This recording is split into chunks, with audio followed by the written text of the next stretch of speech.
Mauganj GST red पर संदेहों के बादल। 72 घंटे की कार्रवाई के बाद अधिकारियों की चुप्पी ने खड़े किए कई सवाल। कर चोरी के पुख्ता संकेत मिलने के बावजूद 52 लाख रुपए में सेटलमेंट कैसे? कार्रवाई खत्म होते ही जीएसटी अधिकारी कैमरा देखकर क्यों भागे? नमस्कार, आप देख रहे हैं हमारी पब्लिक न्यूज मिथिलेश त्रिपाठी के साथ।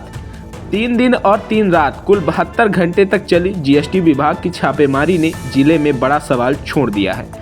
सराफा कारोबारी मोहित टंच उर्फ बीएम ऑर्नामेंट्स और एसएम ज्वेलर्स पर कड़ी पूछताछ और दस्तावेजी जांच के बाद 3 दिन की कथित तीक्ष्ण कार्यवाही कैसे मात्र 52 लाख रुपए जमा होते ही समाप्त हो गई? यह सवाल अब शहर और बाजार में चर्चा का मुख्य विषय है। अधिकारियों की कैमरा से दूरी ने बढ़ाई शंका। गुरुवार देर रात लगभग 10:30 बजे जब जीएसटी अधिकारी कार्रवाई के बाद बाहर आए तो मीडिया कर्मियों के कैमरे देखते ही वे उल्टे पैर वापस अंदर लौट गए। रात लगभग 1 बजे अधिकारी दोबारा बाहर निकले, लेकिन इस बार भी कैमरे से बचने की भरसक कोशिश की। पहला जवाब, मैं मीडिया से बात करने के लिए अधिकृत नहीं हूँ। काफी दबाव के बाद आधे अधूरे जवाब दिए गए, जिससे संदेश और गहरा गया। आईटीसी का 99% उपयोग, कैश जमा मात्र 3,25,000 रुपए। क्या यह सामान्य है? छापेमारी के दौरान मिली जानकारी चौंकाने वाली बताई जा रही है। 2 वित्तीय वर्षों में केवल 3,25,000 का कैश जमा, 99% इनपुट टैक्स क्रेडिट आईटीसी का उपयोग, बिल वाउचर और स्टॉक बिक्री में भारी अंतर, कच्चे बिलों और संदिग्ध खरीदी बिक्री के साक्ष्य, ये सभी तथ्य किसी भी टैक्स जांच में गंभीर कर चोरी की ओर इशारा करते हैं। तो फिर 52 लाख में समझौता क्यों? सहायक आयुक्त अमित पटेल ने स्वयं 35 लाख की कर चोरी का प्रस्ताव तैयार किया था।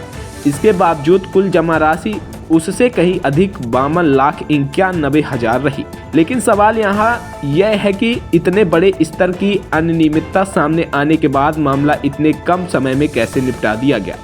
क्या पूरी जांच महज दबाव बनाकर सेटलमेंट कराने का तरीका थी? जांच टीम का मीडिया से भागना, जवाब न देना और फिर सेटलमेंट जैसी स्थिति बन जाना, ये सब कई गंभीर सवालों को जन्म दे रहे हैं।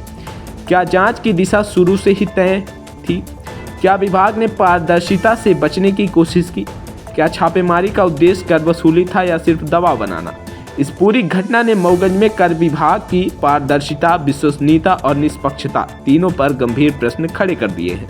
आइए सीधे जुड़ते हैं अमित पटेल सहायक आयुक्त के साथ इस पूरे मामले को लेकर क्या कुछ प्रतिक्रिया दी है। सराफा मार्केट में कार्रवाई की गई है, 3 दिनों से लगातार कार्रवाई चल रही है। क्या है पूरा मामला?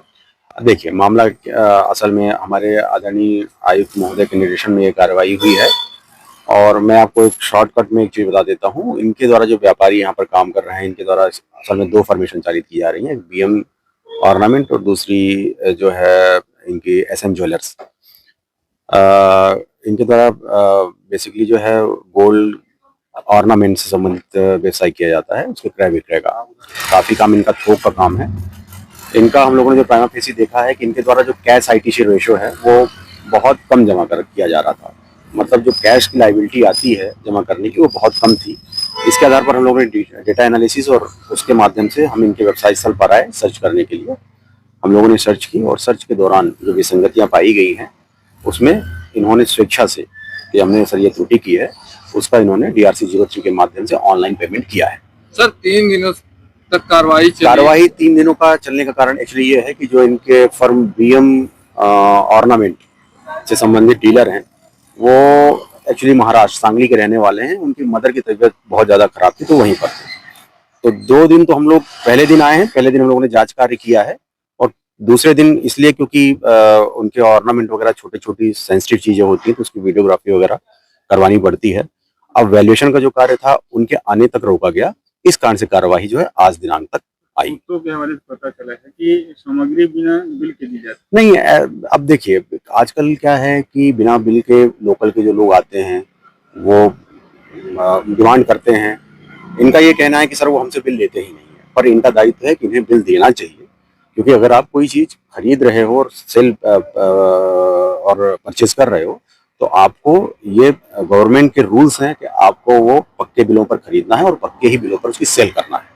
आपसे कोई बिल मांगे या ना मांगे, लेकिन आपको जब भी विक्रय करना है तो वो बिल में ही विक्रय करना है। सर बिल से लेकर कोई दस्तावेज प्राप्त हुए आपसे?